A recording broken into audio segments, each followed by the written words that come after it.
Welcome to the Vibe Living Podcast, a podcast that talks about topics for women over 40. You know, that time of your life that many call midlife. That time of life when you can really vibe, be vibrant, intuitive, beautiful, and emerged. Join me, Lennis Woods Mullins, certified holistic living and wellness expert for women over 40, as I talk about a variety of topics that address the wellness of the mind, body, and spirit for women over 40. Remember, midlife doesn't mean no life. Midlife is an opportunity to increase your self-love, your self-care, and your self-worth. It's your time to be vibrant, intuitive, beautiful, and emerged. It's your time to vibe. So come on, let's vibe.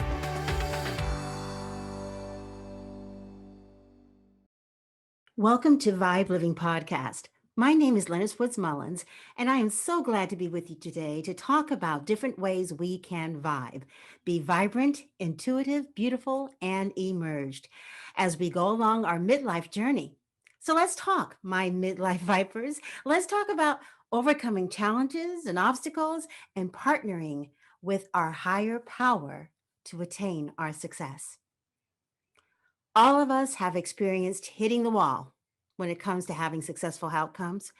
For those of us who are entrepreneurs, small business persons, or just regular individuals who want to experience more success in their lives, it can be exceedingly difficult to stay motivated and overcoming obstacles. I know these last few months with the pandemic, it has really been a challenge to stay motivated. As we journey through our personal midlife, it becomes more apparent that attaining success takes more than just simply hard work. Our life experience has taught us the miracles that can happen when we show ourselves and slow ourselves down. In midlife, we know the importance of listening to that inner voice, that knowing placed within all of us that can lead us to success. It takes quite a bit of time and it takes patience to learn how to listen to that voice. We have to coordinate with our powerful mind, body, and spirit to maintain a positive mindset during those times when attaining ultimate success seems absolutely impossible. But the question is, how can we further develop that inner voice? What can we do to improve our clarity of thought? How can we improve our focus? And what do we need to do to enhance that inner voice? And most importantly, when we hear that inner voice, how do we learn to have the obedience to act on what that inner voice is telling us to do? My guest today is Elise Smith, and she shares her expertise regarding this very topic. Elise Smith is a faith based business coach and speaker, and she shares with us how partnering with a higher power and really listening to that inner voice in business and in life can lead you to ultimate success. She shares specific steps that you can take to help you enhance that voice and also act on that voice to get successful results. But first, before we talk with Elise Smith, let's talk about our minds and what we can do that gets in the way of being successful, our thoughts. What we think and how we think can really make a difference. Sometimes we need to get unstuck in order to move to the next step that will take us to success. So let's talk mind moves.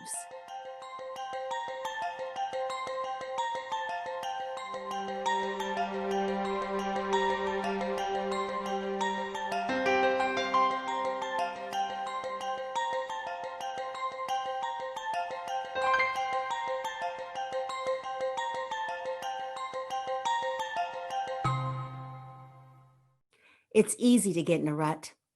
You can also get stuck in worry, afraid to make a decision or change something in your life.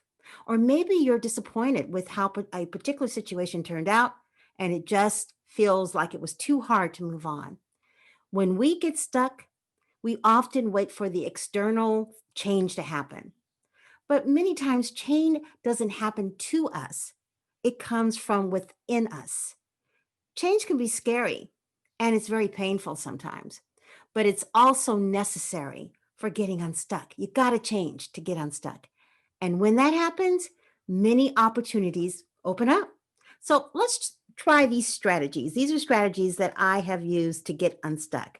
I don't do all of it at one time, but I've done them from time to time, and they really have helped. First of all, my number one thing to do is let go of the past. Listening to the stories in your head, thinking about events that happened in the past, being unable to forgive yourself for the mistakes that you've made, constantly blaming yourself or others for things that didn't turn out the way you hoped. Ask yourself why you are stuck on those memories and what you can do to live with them, accept them, and then move forward. You can't undo the past, but you can choose to find peace. A good place to start is forgiving yourself and others and a way to let go and move on.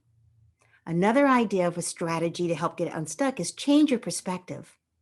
Once you release that grip of the past, you can see your reality in new ways and feel freer to change your attitude. Gain new perspectives by meditating, spending quality time alone, and listening to that inner voice. And we'll be talking more about that later on in the podcast, developing that inner voice.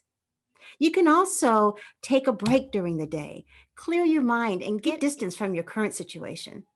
Open yourself up to new people, new ideas, and introduce regular physical activity into your routine. All of these changes will help you to gain a new perspective on the future and what is possible. You also may want to consider starting with small changes. Change stimulates different parts of the brain that improve your creativity and the clarity of your mind. You can start small by changing your daily routines, moving things in and around your house, or making new friends.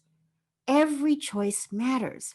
You might be tempted to skip the little things because they don't always seem important in the moment, but after a while, an accumulation of small changes will help you accomplish your goals. I know my family already, they always know that I'm getting ready to go through a breakthrough when I start changing my office around. Because right after I change my office around, immediately my creativity kicks in, I get unstuck, the breakthrough comes, and voila, I'm on that success track. Another strategy you can think about is to believe in yourself. Trust that you can reach your expectations and get out of your comfort zone. This is so important. As midlifers, we have a tendency to get so comfortable, so complacent in where we're at. But if you really want a successful outcome in something, one of the first things you want to do is to challenge yourself and get outside your comfort zone. Make a list of your strengths and positive traits. And remember that you are very capable. Remember, midlifers, you are the sum total of all your experiences. Many people sabotage their own progress, consciously or unconsciously, as a result of deep seated fears and limiting beliefs. So, the first step in believing in yourself is to recognize your self doubt. Pay attention to the ways you react to situations. Then you can work to reframe your self doubt. Limitations like I can't or I don't know can be replaced with I can't do that yet, but I'm working on it. Or I don't know now, but I will. Another way to instill confidence in your abilities is to write down your past successes and keep the notes on hand when you need proof that you can do the things that you're wanting to do, that you can actually accomplish those things that are challenging and new because you've done it before. What you've done before, you can do again. Now, another strategy might mean practice being helpful. You can try that as a strategy as well. Maybe you have a lot of disappointments that led you to this moment in your life when you're feeling helpless. Maybe you're expecting a naturally protective feeling of pessimism. This is something you will have to work to change. Find a practice such as meditation or prayer, which is a big one for me, or reading inspirational books, and do it regularly. Hope is not a permanent state. You need to work at it every single day. It's so important that you enter into hope every single day to find something that brings you hope. And my last idea is something that should be an obvious, but many of us don't do. If you're feeling really stuck and you can't seem to get past whatever it is that's causing you to feel stuck, you might consider talking to a professional. If you find that you're unable to change unhealthy thought patterns, consider consulting a mental health provider to help you figure out why you are stuck, and ways to get unstuck. Feeling stuck can be a part of a mental health disorder that can be effectively treated. I know that because I had an anxiety disorder. And when I went to a mental health professional, we began to work through those things that caused the anxiety. And once I understood what was causing the anxiety, then I could begin to remove those things from my life, heal from those things, and then move forward to more successful outcomes. So, we've covered the mind when it comes to being unstuck and when it comes to how that might impact our ability to be successful. But what about the body? How can our body contribute to our overall success? It's time for a Body Bella segment.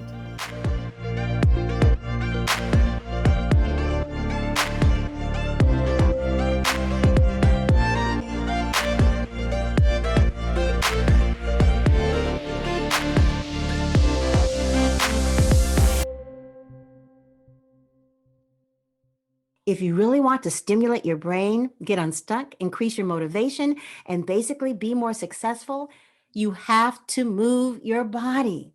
It is a must. Achieving goals can be stressful. Think about it. Working on achieving a goal is full of ups and downs, resetting expectations, maybe missing deadlines, and sometimes achieving a goal can feel like a hot mess. But when you are moving your body, exercising, getting those happy hormones going, those feelings that often bring you down when obstacles come up don't have the same impact. When you're moving your body, stress can be one of those factors that comes at you. But when you're moving your body, it really does help to lower that cortisol level, to lower your blood pressure, because let's face it, stress can get the best of us at times. And what could be better for you than melting your problems and your fat away by exercising and moving your body, getting on that bicycle, taking a quick walk, using your elliptical, going out dancing, doing some yoga, going swimming, whatever it is, running up and down the aisles of the grocery store. I certainly have done that. I have gotten into the grocery store, get my shopping cart, and walk real fast up and down the grocery store. Get on the back of the cart and wheel it forward and then run up to it real quick. I know it looks crazy, but boy does it feel good. In fact, I really have a good time doing that. I might get some strange looks, but at the end of that my grocery store trips, I am always elated because of the movement. Regular exercise wards off depression and a host of other mental blocks that make success hard to achieve. Schedule 30 minutes to an hour of workout time in your day. Don't promise yourself you'll do it at lunch or when you get home. 9 times out of 10, the drain of the day prevents us from lifting a finger when we get back to the house, or from lifting a finger at the end of the day if you've been home all day. Instead, treat your workout as an essential part of your success. Schedule it in. It's not just something you should do, it's something you must do. Removing those obstacles, overcoming those stumbling blocks involves your mind and your body. But one of the most important parts of overcoming those challenges to success is all about the spiritual component in our lives, that spiritual connection. It's all about partnering with that higher power, which I call God, that inner voice that is always there to direct you. Let's dig deeper with my guest, Elise Smith. Time for Spiritual Bliss.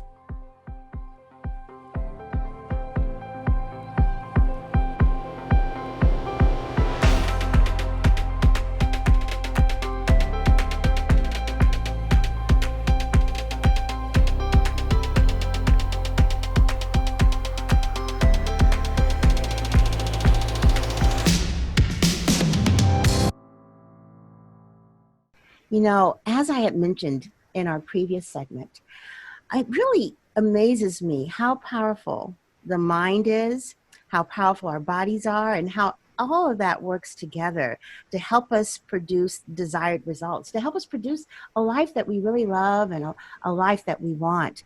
And that's why I'm so excited to be able to dig a little deeper when it comes to our spiritual connection.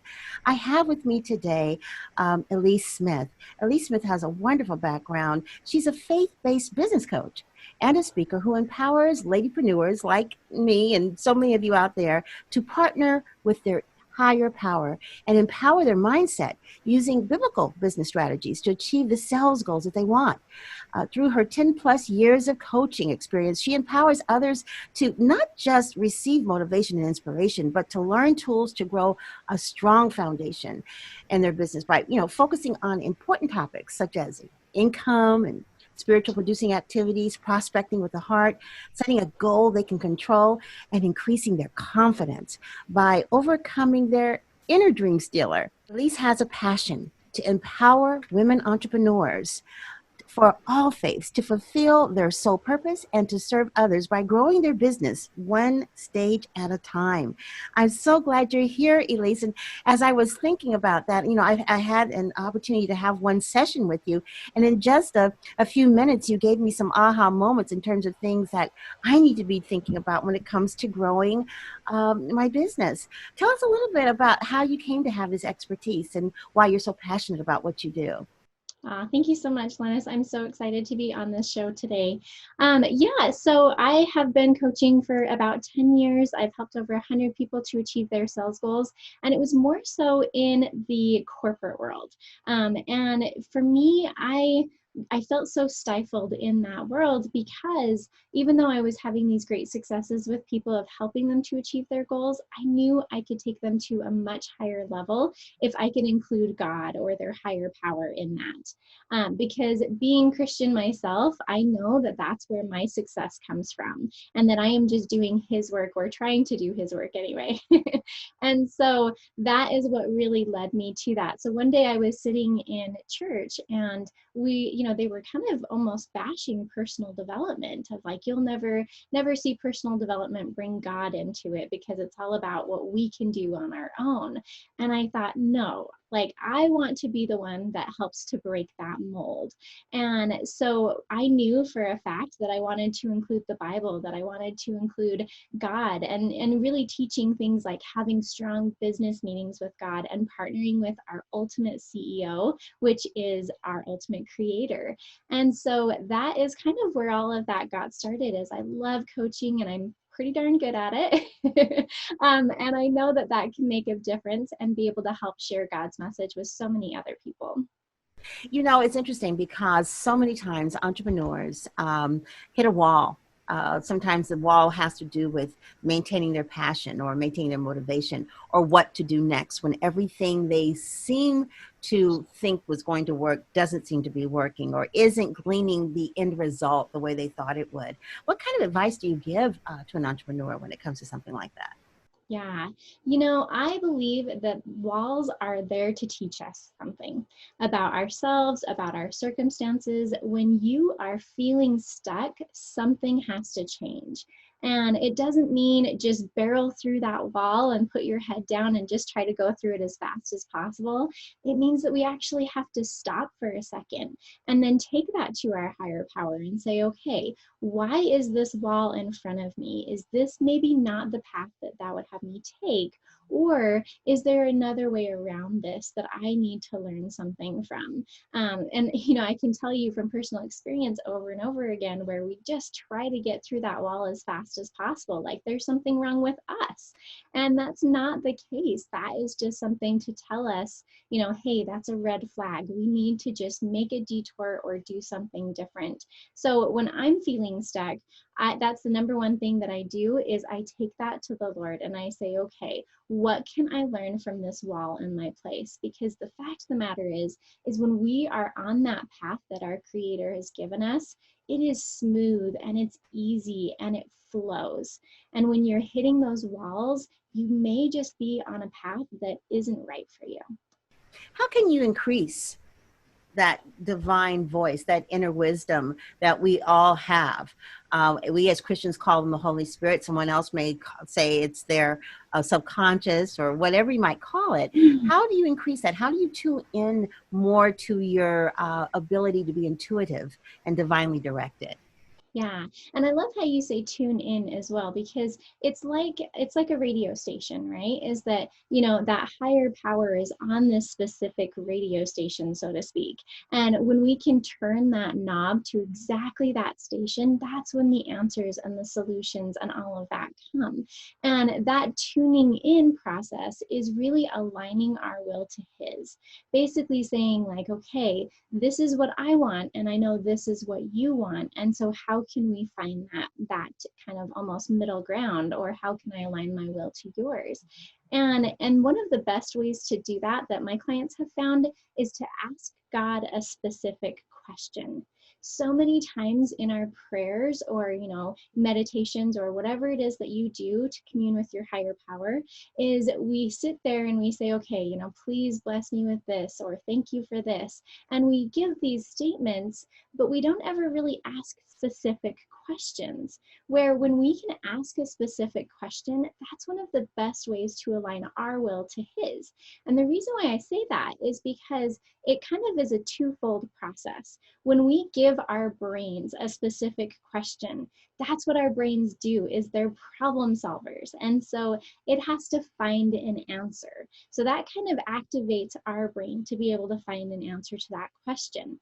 And then on the other side, as we are asking the Lord or our higher power for assistance with that specific question, then he is able to really open those blessings and opportunities and doors and solutions for us. And so, it's just like the law of attraction, is that what we seek, we really do find. And that's in the Bible as well. And so it just all plays so perfectly, but we have to ask and start with a specific question. Because if we ask a vague answer or a vague question, we're going to get a vague answer. And if we ask a specific question, we're going to get a specific answer. I have learned in my almost 12 years of being in business that when I get those directions, though, and those intuitive leanings, that message that's telling me this is the way, walk in it, the next thing you have to do is to be obedient and actually do it. Yeah. And what could you do? What could you say to those people out there about obedience? What stories have you heard about that? And how can you help them kind of lean into what they're hearing? Because there's always that fear quotient.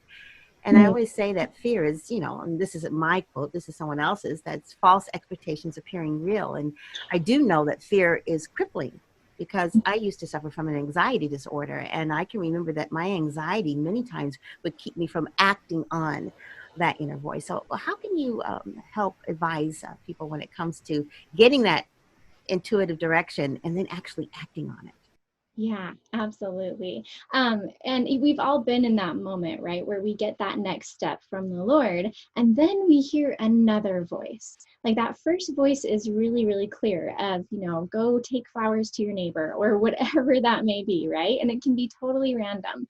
But then there's that second voice of, oh, she's probably not home, or, oh, she's probably going to think I'm weird because I haven't talked to her in like 5 years, or, something like that. And so really understanding that right before you act, or right after you get that prompting from your higher power, you're going to hear that second voice, which is usually the adversary or the other side, that's basically saying like, no, that's not a good idea, because he knows the work that you're doing as well. And acting on the promptings of the Lord is only going to help fulfill your purpose and build up the kingdom of God. And so, of course, the adversary is going to come in and say, no, that was a dumb idea. Or no, that was just your thought compared to God's thought. That's one that we get all the time. Was that my thought or was that God's thought? Well, it doesn't matter if it's bringing you to do something good, right? So that's the first thing, is watch for that second voice, because it will come in so many different ways, and it'll come in personal ways as well. And that's what I like to call your inner dream stealer, which I talk about later on. But so that's kind of one thing to watch out for. But the second thing is take action now, as fast as you can, whether that is just putting it in your schedule of later on I'm going to bring her flowers, or later on I'm going to do this in my marketing strategy. That is one thing that we need to do, is actually plan to take that action or do it right then and there. And it's also good to write it down, because sometimes we can have these brilliant moments of inspiration, and if we don't capture it in some way, then the adversary comes and steals that from our memory. memory. And then it was like, well, I had a great idea, but I can't remember what it was. That is so true about writing it down. I know a lot of times people talk about, well, leave yourself a voice memo or maybe type it into your, I was going to say PDA. Boy, I'm dating myself. Type it into your phone or something. But there's something about writing something down that helps commit it even more so to memory because of the hand-eye coordination. The brain is looking at what you're writing, and many times you can even picture it in your mind, and it helps you to remember. I mean, have you ever had that situation where this happens to me all the time? I write down my grocery store list. I get to the grocery store and the list is never there. It's somewhere else. But I do remember the bulk of the list because I did write it down. It's just like one of those things. I think it's a block of some kind. I probably need to clear that block, but that's what happens to me. And I think that many times as entrepreneurs, we get into certain habits of things that we've always done because we've always done it. And maybe it's time to change it or tweak it a little bit. For me, if I'm going to be writing down that grocery list, I probably need to write it in the pad that I actually carry with me in my book, in my purse all the time, instead of in my notepad that I keep on my desk. I mean, hello. What about that? What about those habits that we hang on to as entrepreneurs that we probably need to let go? How do we get the confidence to be able to do that and to really, take that leap of faith of trying something new and different? Yeah, absolutely. So I think that it all comes from our why, right? One of the questions I get asked almost more than anything else as a coach, and I'm sure you do too, is motivation. How do I motivate myself to make those changes that I want to in my life or my business? And, we all have heard about the why, right? And there's this concept of why until you cry. And I take that in a little bit of a different direction. So, what I want you to focus on is not just your surface layer why. So, if I ask you, why do you want to have success in your business? And you say, I want to be able to bring in income for my family, or I want to be able to reach this certain goal, or whatever that may be. I want you to go deeper than that, because your why that's going to help you to change and break those maybe not so great habits, or to be able to create better habits, is stronger and it's deeper than just your surface layer why. So I teach my clients to go 5 layers deep. And so what you do with that is you just keep asking yourself why. So you say, okay, so if I want to, my why is I want to bring in more income for my family. Well, why is that? Why is that important to you? Well, it's because we're in debt and I want to make sure we can get out of debt.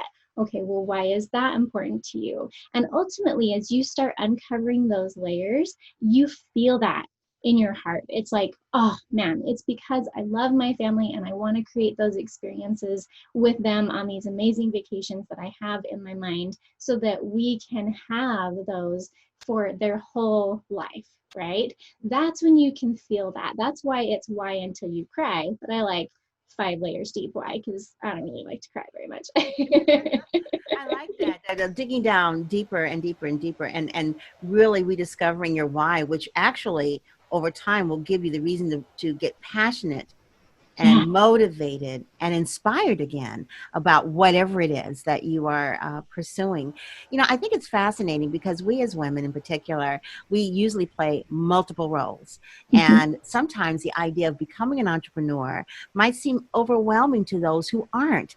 What kind of advice can you give us females in particular who really have that desire and that passion, but they just feel like they can't squeeze it in? And you and I know that they can. It's all about setting priorities. Well, what can you say to them to help them kind of get to act on their why? Yeah. So I mean, my answer is always going to be the same, as take it to the Lord, right? Because He knows your ultimate why, and He can help you identify that. And He also knows how you can apply that why in your life and in your business, because it looks so different for all of us. We have all been given such a different calling and different purpose in this life. And girl, if you are feeling called to do something, there is a reason for that. And it can be scary to take that first leap of faith. I was reading about, Moses parting the Red Seas, right? And, we always talk about this amazing, miraculous situation where Moses actually parts the Red Sea. Well, I was thinking about those Israelites that were in the middle of the Red Sea as they're walking through on dry ground. And just think about it. On one side, you've got this massively huge wall of water. And on the other side, you've got the same. And you can maybe see, all the fish and all that kind of stuff. And at any second, those walls of water could come crashing down because you're in the middle of it and you can't run backwards or forwards without having that happen. So you just have to keep going. But the fact of the matter is that if we focus on those walls, if we focus on the doubt and the fear that it can easily consume us, then we won't move. We'll stay stuck on that path.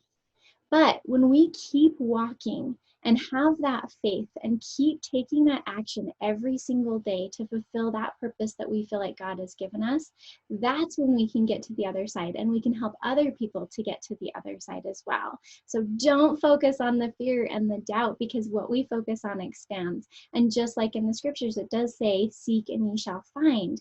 And so are you seeking that doubt and that fear and finding it? Or are you seeking that success and that joy and that confidence that you have as a daughter of God? That's absolutely true. And I was thinking when I was visualizing the walls as you were talking about that.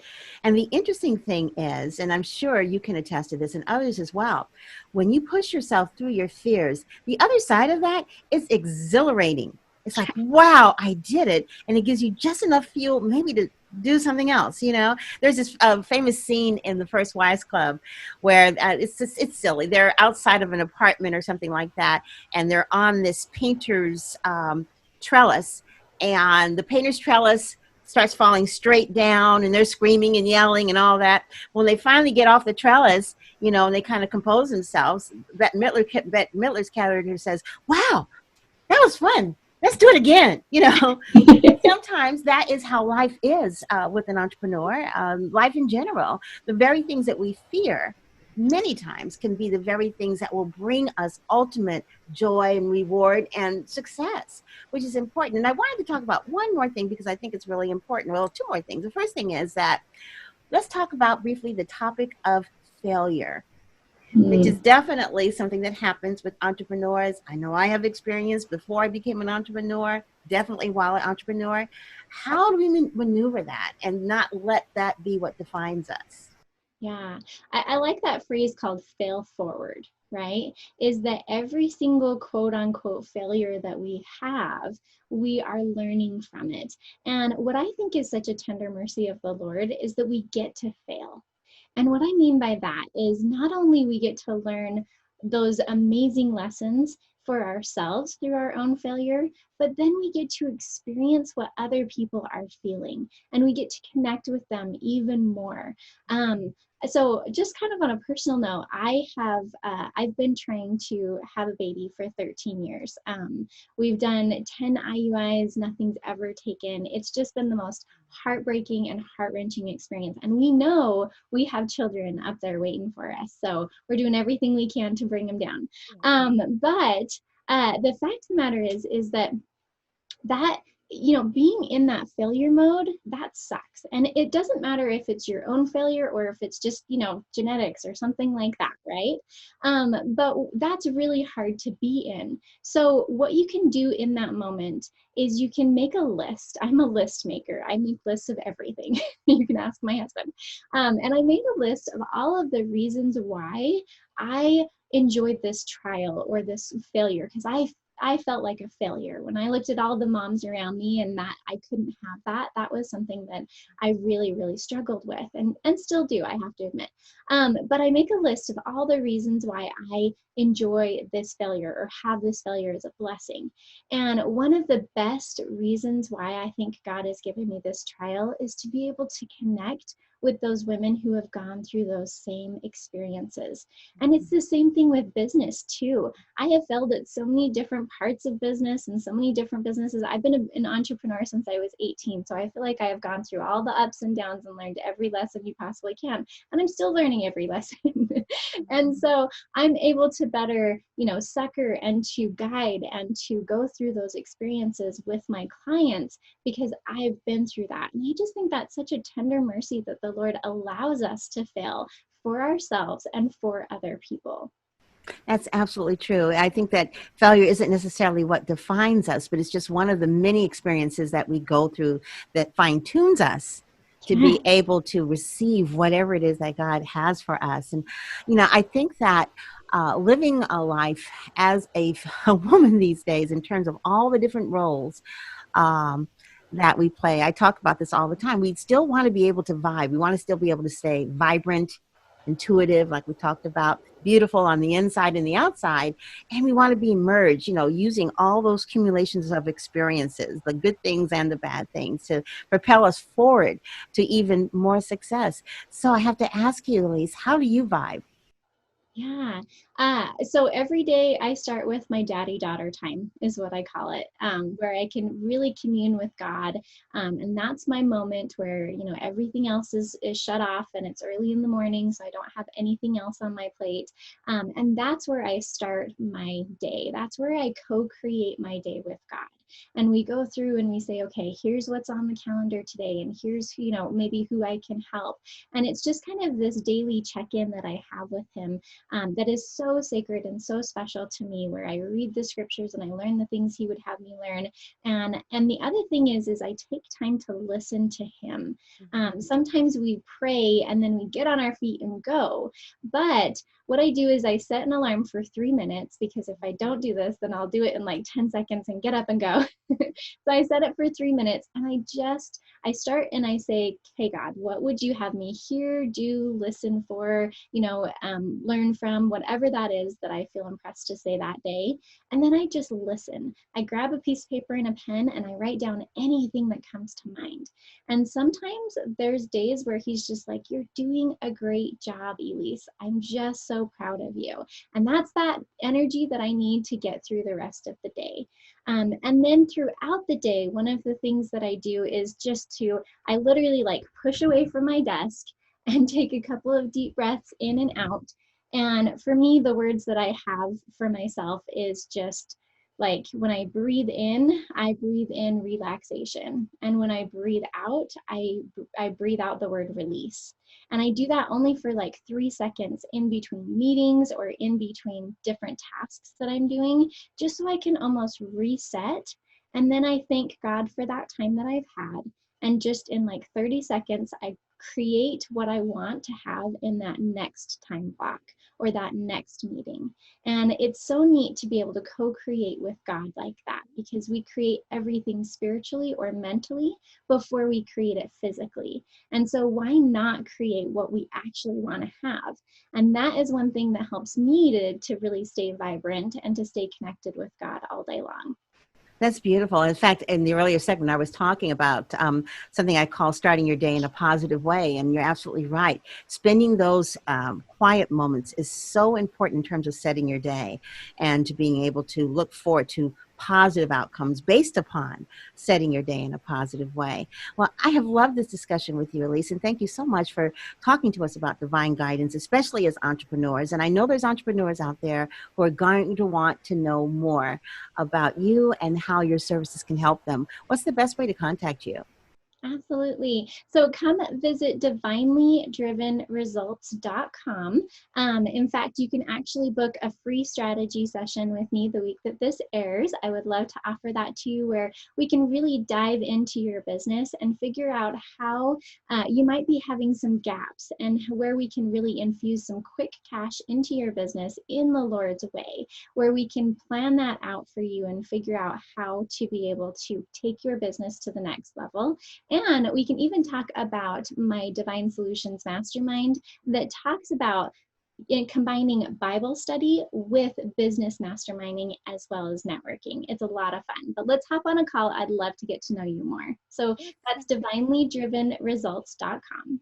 Divinelydrivenresults.com. And of course, her information is in the show page. And if you happen to be viewing our podcast, you can see all of her social media information as well as her website there in the show page. Thank you, Elise. It's been wonderful having you here today. Thanks so much, Lennis. This is beautiful. You're just amazing. I look up to you in so many different ways and love what you're doing. It's just gorgeous. Oh, thank you so much. And thank you to all of you. You know, I don't know when you're going to be hearing this podcast because you know how it is. These podcasts are timeless. People are still listening to my podcast that I did 9 years ago. In fact, it wasn't called podcast by then. It was called Internet Radio. It's amazing. We changed the names, but it's really the same thing. But anyway, regardless of when you might hear this, I hope that it has blessed you in a way where it's kind of fine-tuned. Okay, this is what I want to do next, or this is how I want to vibe, because that's really what this is all about. This podcast is all about helping you to vibe and live a victorious life in a way where, you know, you're using that intuition to move you forward. You're beginning to realize as you age that the real true beauty is on the inside, and you really feel good about your emergence in terms of that, you know, caterpillar stage. I don't know when that was. For me, it was the teens and the 20s. And I don't think I really came into my own until 50s. Hopefully you're not waiting that long, but who knows? It's never too late. But sometimes you feel that way. So I am really glad that the feedback I'm getting that you're enjoying this podcast and is adding value. Please make sure that you follow me on my social media. That's there on the show page as well. And also, if you haven't joined the Wellness Woman 40 and Beyond group on Facebook, you really need to join it. Right now, as I'm talking to you, and this is in August, we are up to almost 3,800 women, which is so interesting because I can remember in one of the podcasts I did, maybe a few weeks ago or so, we were at 3,600. So, I mean, it's really growing. And part of it is because people are at home, because at the time we're recording this, we are still in the midst of a pandemic. But people are searching for ways to vibe, for ways to thrive and to be well. So just remember that even though we are in the middle of that pandemic, doesn't mean that you stop growing. It doesn't mean that you can't thrive. It doesn't mean that you can't still get motivated to do something different and to take the sum total of all of your experiences and to emerge to be well in your mind, body, and spirit. Thanks so much for listening, and we'll see you again next time. Bye-bye.